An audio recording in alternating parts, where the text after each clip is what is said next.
Hello everyone, നമ്മൾ second chapter ആണ് എടുത്തുകൊണ്ടിരിക്കുന്നത്. എന്താണ് സെക്കൻഡ് ചാപ്റ്ററിന്റെ പേര്? പാർട്സ് ഓഫ് എവല്യൂഷൻ, പരിണാമത്തിന്റെ വഴികൾ എന്നാണ് അല്ലേ. അപ്പൊ ഈ ചാപ്റ്ററിൽ നമ്മൾ എവല്യൂഷൻ എന്താണെന്ന് പറഞ്ഞു. അതുപോലെ തന്നെ എവല്യൂഷനുമായിട്ട് ബന്ധപ്പെട്ടിട്ടുള്ള രണ്ട് തിയറീസ് പറഞ്ഞായിരുന്നു അല്ലേ. ഏതൊക്കെയാണത്? Lamarckism and Darwinism. അപ്പൊ ഇന്ന് നമ്മൾ പഠിക്കാൻ പോകുന്നത് comparison of Lamarckism and Darwinism. അതായത് ലാമാർക്കിസത്തെയും ഡാർവിനിസത്തെയും നമുക്കൊന്ന് കമ്പയർ ചെയ്ത് നോക്കാം. അപ്പൊ ഇവിടെ നിന്ന് പറയുമ്പോൾ ലാമാർക്കിസം കൊണ്ടുവന്ന ആരായിരുന്നു? ജീൻ ബാപ്റ്റിസ്റ്റ് ലാമാർക്ക് ആയിരുന്നു. അദ്ദേഹം പറഞ്ഞത് എന്താണ്? ജിറാഫിന്റെ കഴുത്തിന് നീളം കൂടാനുള്ള കാരണം എന്താണ്? ഫുഡ് ഷോർട്ടേജ് ഉണ്ടായപ്പോഴത്തേക്ക് അതിന് എന്ത് ചെയ്യേണ്ടി വന്നു? മുകളിൽ നിന്ന് ആഹാരം എടുക്കേണ്ടി വന്നു. അങ്ങനെ ജിറാഫ് എന്ത് ചെയ്തു? കഴുത്ത് നീട്ടി. മുകളിൽ നിന്നും ആഹാരം എടുത്തത് കൊണ്ടാണ് അതിന്റെ കഴുത്ത് നീണ്ടതെന്നാണ് പറഞ്ഞത് അല്ലേ. അതായത് environment causes changes in organisms. അതായത് environment causes variations in organisms. പരിസ്ഥിതിയാണ് ജീവികൾക്ക് എന്തോ ഉണ്ടാക്കുന്നത്?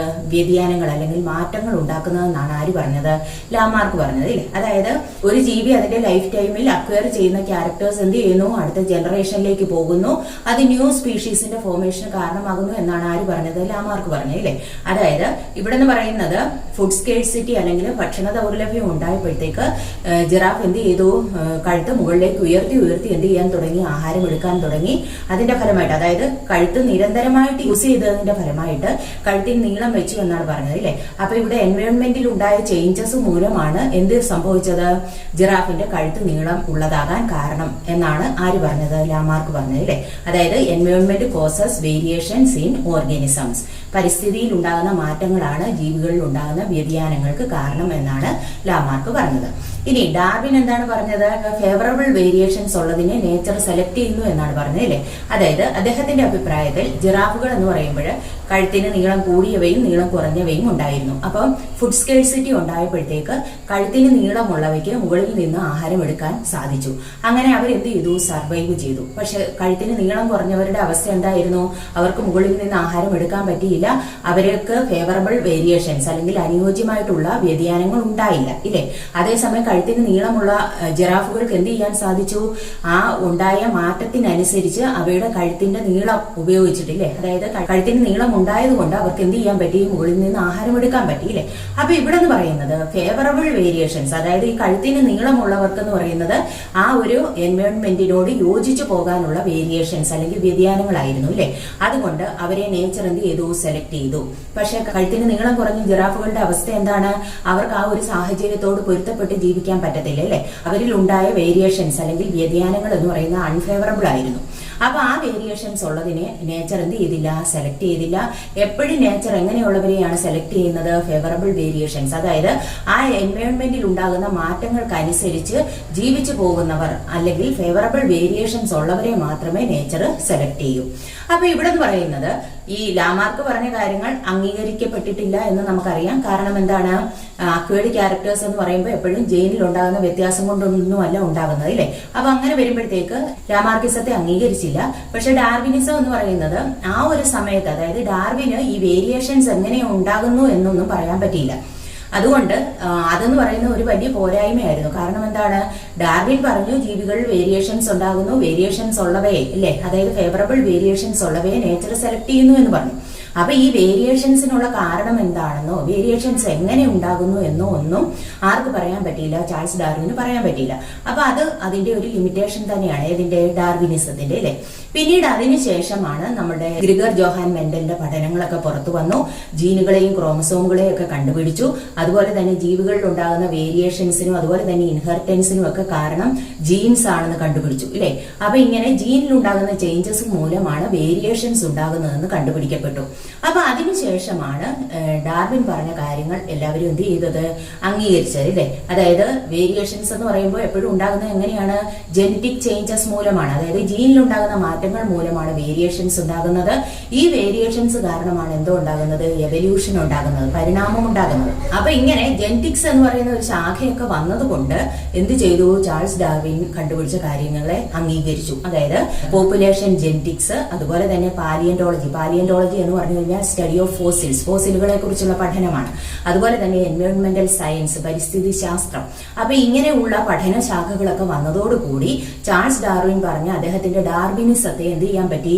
ഒന്നുകൂടി ഒന്ന് മോഡിഫൈ ചെയ്യാൻ പറ്റി. ആ മോഡിഫൈഡ് വേർഷനെ അറിയപ്പെടുന്ന പേരാണ് നിയോ ഡാർവിനിസം. അതായത് the modified version of Darwinism is called neo Darwinism. അപ്പൊ എങ്ങനെയാണ് ഇതിനെ പരിഷ്കരിച്ചത്? എന്തിന്റെയൊക്കെ സഹായത്തോടു കൂടി? പോപ്പുലേഷൻ ജെനറ്റിക്സ്, പാലിയന്റോളജി, അതുപോലെ തന്നെ എൻവയോൺമെന്റൽ സയൻസ്. അപ്പൊ ഈ ചാൾസ് ഡാർവിൻ അദ്ദേഹത്തിന്റെ അഭിപ്രായങ്ങളൊക്കെ പറഞ്ഞതിന് ശേഷമാണ് ഇങ്ങനെയുള്ള ശാഖകളൊക്കെ വരുന്നതും കൂടുതൽ പഠനങ്ങൾ ജീനുകളെ കുറിച്ചൊക്കെ നടന്നതും അല്ലെ. അതിന്റെ ഫലമായിട്ടാണ് ഡാർവിനിസത്തെ എന്ത് ചെയ്യാൻ സാധിച്ചത്? ഒന്ന് മോഡിഫൈ ചെയ്യാൻ പറ്റിയത്. ആ മോഡിഫൈഡ് വേർഷനെ എന്തെന്ന് വിളിക്കുന്നു? Neo Darwinism.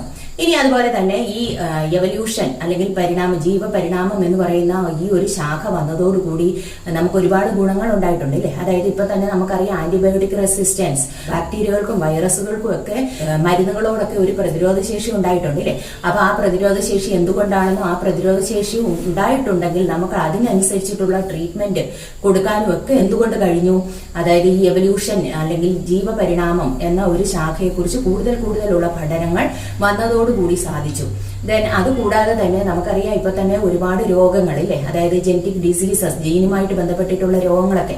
അപ്പൊ അതിനെ കുറിച്ചൊക്കെ കൂടുതൽ മനസ്സിലാക്കാനും, അതായത് DNA കുറിച്ചുള്ള സ്റ്റഡീസ്, DNA കുറിച്ചുള്ള പഠനങ്ങൾ, AI, ആർട്ടിഫിഷ്യൽ ഇന്റലിജൻസ് തുടങ്ങിയവയുടെ ഒക്കെ സഹായത്തോടു കൂടി നമുക്ക് കൂടുതൽ ട്രീറ്റ്മെന്റ് നടത്താനായിട്ട് സാധിക്കുന്നുണ്ട്. അതായത് രോഗങ്ങളെ കണ്ടെത്താനും പെട്ടെന്ന് തന്നെ രോഗങ്ങൾ കണ്ടെത്താനും രോഗങ്ങൾക്കനുസരിച്ചിട്ടുള്ള ട്രീറ്റ്മെന്റ് അല്ലെങ്കിൽ ചികിത്സാ രീതികൾ മുന്നോട്ട് കൊണ്ടുവരാനും ഏതുമൂലം കഴിഞ്ഞിട്ടുണ്ട് നമ്മുടെ ഈ എവല്യൂഷൻ അല്ലെങ്കിൽ ജീവപരിണാമത്തിലുള്ള കൂടുതൽ പഠനങ്ങളിലൂടെ സാധിച്ചു. ഇനി നിങ്ങൾ എവല്യൂഷണറി ട്രീ അല്ലെങ്കിൽ പരിണാമ വൃക്ഷം എന്ന് കേട്ടിട്ടുണ്ടാകും. നമ്മൾ 9ാം ക്ലാസ്സിൽ പഠിച്ചിട്ടുള്ളതാണ്. അപ്പൊ ടെക്സ്റ്റ് ബുക്കിൽ ഒരു എവല്യൂഷണറി ട്രീ കൊടുത്തിട്ടുണ്ട്, അതൊന്ന് നോക്കുക. ദെൻ അതായത് ഡിഫറെന്റ് ഓർഗാനിസംസിന്റെ എവല്യൂഷൻ, പരിണാമമാണ് അതിൽ പറയുന്നത്. നമുക്കറിയാം ഇന്ന് കാണപ്പെടുന്ന ജീവജാലങ്ങളെല്ലാം അതേപടി ഉണ്ടായതൊന്നും അല്ല ഇല്ലേ. നമുക്ക് എല്ലാവർക്കും ഒരു കോമൺ ആൻസസ്റ്റർ അല്ലെങ്കിൽ ഒരു പൊതു പൂർവികനുണ്ട്. അതായത് ഈ ഭൂമിയിലുള്ള ജീവജാലങ്ങളെല്ലാം ഉണ്ടായിരിക്കുന്നത് എവിടെ നിന്നുമാണ്? ഒരു കോമൺ ആൻസസ്റ്റർ അല്ലെങ്കിൽ ഒരു പൊതു പൂർവികനിൽ നിന്നുമാണ്. ഈ പ്രോസസ്സിനെ വിളിക്കുന്ന പേരാണ് സ്പീസിയേഷൻ. അതായത് the process of formation of new species from a common ancestor. അതായത് ഒരു പൊതു പൂർവികനിൽ നിന്നും പുതിയ ജീവിവർഗങ്ങൾ ഉണ്ടാകുന്ന പ്രക്രിയയെ വിളിക്കുന്ന പേരാണ് സ്പീസിയേഷൻ. അപ്പൊ ഇവിടെ നിന്ന് പറയുന്നത് നമ്മളെല്ലാവരും ഉണ്ടായിരിക്കുന്നത് എവിടെ നിന്നുമാണ്? ഒരു കോമൺ ആൻസസ്റ്ററിൽ നിന്നുമാണ്. ഇനി 8ാം ക്ലാസ്സിൽ നമ്മൾ പഠിച്ചിട്ടുണ്ട് ഒരു 3 ഡൊമൈൻ ക്ലാസിഫിക്കേഷൻ. അതായത് കോൾവൗസ് കൊണ്ടുവന്ന 3 ഡൊമൈൻ ക്ലാസിഫിക്കേഷൻ. അതായത് ഭൂമിയിലുള്ള ജീവജാലങ്ങളെ മൊത്തം എത്ര ഡൊമൈൻസ് ആയിട്ട് തിരിച്ചിട്ടുണ്ട്? 3 ഡൊമൈൻസ്. ഏതൊക്കെയാണ്? Domain bacteria, domain archaea and domain eukarya. അതുപോലെ തന്നെ ഈ 3 ഡൊമൈൻസിന്റെ കീഴില് 6 കിങ്ഡംസ് ഉണ്ട് ഇല്ലേ. അതായത് 6 കിങ്ഡം ക്ലാസിഫിക്കേഷൻ. ഏതൊക്കെയാണ് 6 കിങ്ഡംസ്? ഡൊമൈൻ ബാക്ടീരിയയുടെ കീഴിൽ വരുന്ന കിങ്ഡം ബാക്ടീരിയ, ഡൊമൈൻ ആർക്കിയയുടെ കീഴിലുള്ള കിങ്ഡം ആർക്കിയ, ദെൻ അതുപോലെ തന്നെ ഡൊമൈൻ യൂക്കാരിയയുടെ കീഴിലുള്ള kingdom protista, fungi, plant and Animalia. അപ്പൊ ഇങ്ങനെ ഒരു 3 ഡൊമൈൻ ക്ലാസിഫിക്കേഷനും അതുപോലെ തന്നെ 6 കിങ്ഡം ക്ലാസിഫിക്കേഷനും കൊണ്ടുവന്ന ആരായിരുന്നു? കോൾവൗസ് ആണ് ഇല്ലേ. അത് നമ്മൾ 8ാം ക്ലാസ്സിൽ പഠിച്ചിട്ടുള്ള കാര്യമാണ്. അപ്പൊ ഇവിടെ നിന്ന് പറയുന്നത് ഈ ഡിഫറെന്റ് സ്പീഷീസ് എല്ലാം ഉണ്ടായിരിക്കുന്നത് എവിടെ നിന്നുമാണ്? ഒരു കോമൺ ആൻസസ്റ്ററിൽ നിന്നുമാണ്. ആ കോമൺ ആൻസസ്റ്ററിനെ വിളിക്കുന്ന പേരാണ് ലൂക്ക. അതായത് LUCA, ലൂക്ക എന്ന് പറഞ്ഞു കഴിഞ്ഞാല് ഈ പറഞ്ഞിട്ടുള്ള എല്ലാ ജീവജാലങ്ങളുടെയും അല്ലെങ്കിൽ എല്ലാ സ്പീഷീസുകളുടെയും ഒരു കോമൺ ആൻസസ്റ്റർ ആണ് ഏതെന്ന് പറയുന്നത് ലൂക്ക എന്ന് പറഞ്ഞു കഴിഞ്ഞാൽ ലാസ്റ്റ് യൂണിവേഴ്സൽ കോമൺ ആൻസസ്റ്റർ അല്ലെങ്കിൽ അവസാനത്തെ സാർവത്രിക പൊതു പൂർവികർ. അവരിൽ നിന്നുമാണ് ഇന്ന് കാണപ്പെടുന്ന സ്പീഷീസുകൾ എല്ലാം ഉണ്ടായിരിക്കുന്നത്. അതായത് ഇന്ന് കാണുന്ന ഈ ഭൂമിയിൽ കാണപ്പെടുന്ന ജീവജാലങ്ങൾക്കെല്ലാം എന്തോ ഉണ്ട്? ഒരു കോമൺ ആൻസസ്റ്റർ അല്ലെങ്കിൽ ഒരു പൊതു പൂർവികനുണ്ട്. ആ കോമൺ ആൻസസ്റ്ററിന്റെ പേരാണ് എന്ത്? ലൂക്ക, ലാസ്റ്റ് യൂണിവേഴ്സൽ കോമൺ ആൻസസ്റ്റേഴ്സ്. അതായത് അവസാനത്തെ സാർവത്രിക പൊതു പൂർവികർ. അവരിൽ നിന്നുമാണ് ഈ പറഞ്ഞിരിക്കുന്ന ബാക്ടീരിയയും അതുപോലെ തന്നെ ആർക്കിയയും യൂക്കാരിയയും എല്ലാം ഉണ്ടായിരിക്കുന്നത്. അപ്പൊ ഈ സ്പീഷീസുകളെല്ലാം ഉണ്ടായിരിക്കുന്നത് എവിടെ നിന്നുമാണ്? ലൂക്കയിൽ നിന്നുമാണ്. ഇനി അതുപോലെ തന്നെ ഈ ആർക്കിയയും യൂക്കാരിയയും അവർക്ക് ഉള്ള ഒരു കോമൺ ആൻസസ്റ്റർ ഉണ്ട്. അതെന്ന് പറയുന്നത് MRCA. അതായത് പിന്നീട് വന്ന ജീവജാലങ്ങൾക്കൊക്കെ എന്തുകൊണ്ട്? Most recent common ancestor MRCA ഉണ്ട്. അപ്പൊ ഇവിടെ നിന്ന് പറയുന്നത് ആർക്കിയയുടെയും യൂക്കാരിയയുടെയും MRCA ഒരുപോലെയാണ്. പക്ഷെ അവർക്ക് ആരുമായിട്ട് ബന്ധമില്ല? ബാക്ടീരിയയുമായിട്ട് ഇല്ലേ. അതായത് ബാക്ടീരിയയ്ക്കും ആർക്കിയയ്ക്കും യൂക്കാരിയയ്ക്കും ഉള്ള കോമൺ ആൻസസ്റ്റർ എന്ന് പറയുന്നത് ഏതാണ്? ലൂക്കയാണ്. അവർക്ക് 3 പേർക്കൂടെ ഉള്ള കോമൺ ആൻസസ്റ്റർ ആണ് ലൂക്ക. പിന്നീട് ഈ ബാക്ടീരിയ അങ്ങോട്ട് മാറിയിട്ടില്ലേ. ബാക്ടീരിയ ഏതിൽ വരുന്നതാണ്? ബാക്ടീരിയയുടെ ആൻസസ്റ്റർ എന്ന് പറയുന്നത് ലൂക്കയാണ്. പക്ഷെ നമ്മുടെ ആർക്കിയയ്ക്കും അതുപോലെ തന്നെ യൂക്കാരിയയ്ക്കും അവർക്ക് കോമൺ ആയിട്ടുള്ള ഒരു ആൻസെസ്റ്റർ ഉണ്ട്. അതാണ് ഏതെന്ന് പറയുന്നത് MRCA, most recent common ancestor. അപ്പൊ ഇവിടെ നിന്ന് പറയുന്നത് എല്ലാ ഭൂമിയിലുള്ള സ്പീഷീസുകൾക്കെല്ലാം വന്നിട്ടുള്ള കോമൺ ആൻസെസ്റ്റർ ഏതാണ്? ലൂക്കയാണ്. ദെൻ അതിനുശേഷമുള്ള മോസ്റ്റ് റീസെന്റ്ലി കോമൺ ആൻസെസ്റ്റർ, അതായത് പല സ്പീഷീസുകൾക്കും പിന്നീട് ഉണ്ടായിരുന്ന കോമൺ ആൻസെസ്റ്റർ ആണ് ഏതെന്ന് പറയുന്നത് MRCA. അപ്പൊ ആ എവല്യൂഷണറി ട്രീ ഒന്ന് നോക്കുക. ദെൻ അടുത്തതെന്ന് പറയുന്നത് നമ്മളിപ്പോ പറഞ്ഞിട്ടുണ്ട് സ്പീസിയേഷൻ. എന്താണ് സ്പീസിയേഷൻ എന്ന് പറഞ്ഞു കഴിഞ്ഞാൽ the process of formation of new species from a common ancestor. അതായത് ഒരു പൊതു പൂർവികനിൽ നിന്നും പുതിയ ജീവിവർഗങ്ങൾ ഉണ്ടാകുന്ന പ്രക്രിയയെ വിളിക്കുന്ന പേരാണ് സ്പീസിയേഷൻ, ഇല്ലേ? ഇപ്പൊ ഒരു പോപ്പുലേഷൻ എടുത്താൽ എന്താണ് പോപ്പുലേഷൻ അല്ലെങ്കിൽ ജീവിഗണം എന്ന് പറഞ്ഞു കഴിഞ്ഞാൽ total number of A group of same species, അതായത് ഒരേപോലെയുള്ള ഒരു കൂട്ടം ജീവികളുടെ ടോട്ടൽ നമ്പറിനെയാണ് എന്തെന്ന് വിളിക്കുന്നത് പോപ്പുലേഷൻ. ഇപ്പൊ നമ്മളുടെ പോപ്പുലേഷൻ എടുക്കുകയാണെങ്കിൽ നമ്മുടെ പോപ്പുലേഷനിൽ ജീവികൾ തമ്മിൽ എന്ത് നടത്തുന്നുണ്ട്? സെക്ഷൽ റീപ്രൊഡക്ഷൻ നടത്തുന്നുണ്ട്.